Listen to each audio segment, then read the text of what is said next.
we'll do our LMP3 winners and also our LMP3 champions in a very dramatic 4-hour race right at the end. The number 17 Cool Racing Ligier, they won the first race of the year and they've won the last race of the year. So congratulations, Maurice Smith, Mikey Benham and Malthe Jakobsen.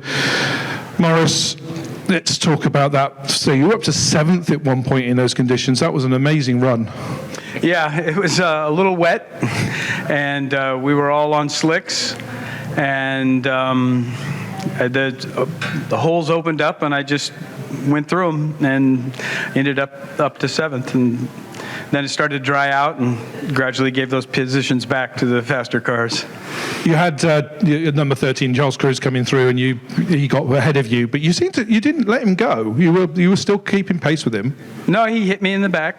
Oh, did he? All right, okay. And then he went through. Is that what you Americans call friendly fire? Not Americans call that friendly fire. Depends what part of America. Yeah. But yeah, it was a good battle, and I drove a really good stint for me, probably the best stint of my life, and handed the car off in good condition to Mike, and Mike drove a great stint, and Malthe finished it off for us. Does what he does. Yeah, he's amazing. But the car was amazing. Yeah. I mean, the car was just, it was good with all the gas in it. It was good when it was empty. The car was sputtering when I came in to the pit stop. We had just run out of gas. I mean, it was just amazing car, and it has been all season. And you really have to thank Cool. They're an amazing race team. Mike, you took the car over. Let's talk to you now. And we talked about earlier, I know Maurice had the accident, the problem in Spa, but you've had a bit of bad luck this year. So today we called it payback time. Yeah, I guess you could say that a little bit. I mean, what the cameras didn't pick up in Monza is the same thing happened to me in Monza. With Mo and I have both have been nerfed off this year, probably because we're trying to be a bit too cautious. And this weekend, we were so far behind. It was so unlikely. I think the both of us felt we just have to do absolutely our best. It's no point just doing enough to give it to the Danish rocket. We have to partake. We have to participate ourselves. And what would you like? If you ordered it on a menu, what would you like for the last race of the season? Would you like mixed conditions, sir? Slick tires, sir? Water, sir? Wet, sir? Wet and dry, sir? Maybe it's wetter again, sir? No, none of us would want that. We never practice that as bronzes, obviously. Barely anybody practices that.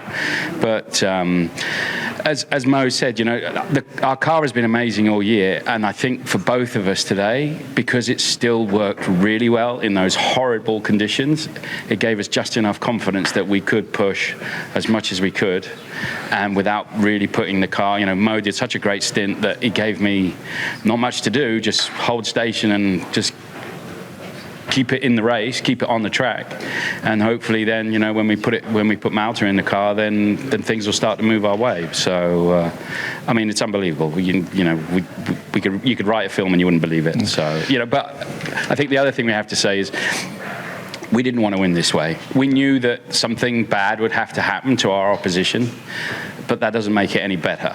And I personally managed to speak to at least one of them so far. We'd much prefer to race them on the road. We'd much prefer to win on the road. But sadly, this is part of endurance racing, and today is not their day. And our heart goes out to them because it could easily have been us as well.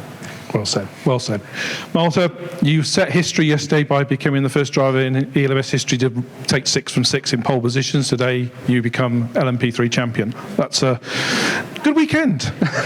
Yeah, thank you very much. I'm not complaining at all.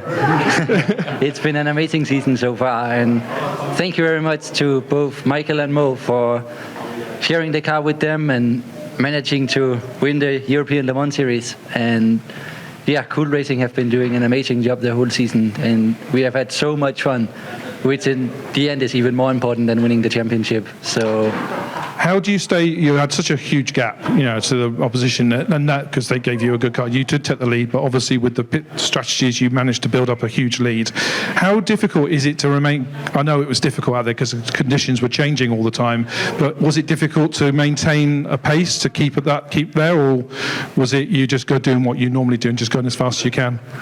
I tried to just stay focused on the job, and they didn't tell me anything on the radio that the 13 car was struggling until I passed him for the second time, and then basically put him 2 laps down, and I saw that he was struggling a lot, and then obviously they had the contact, and it happened to them that they had to retire, but then the full course yellow happened, and I just had to bring the car back home.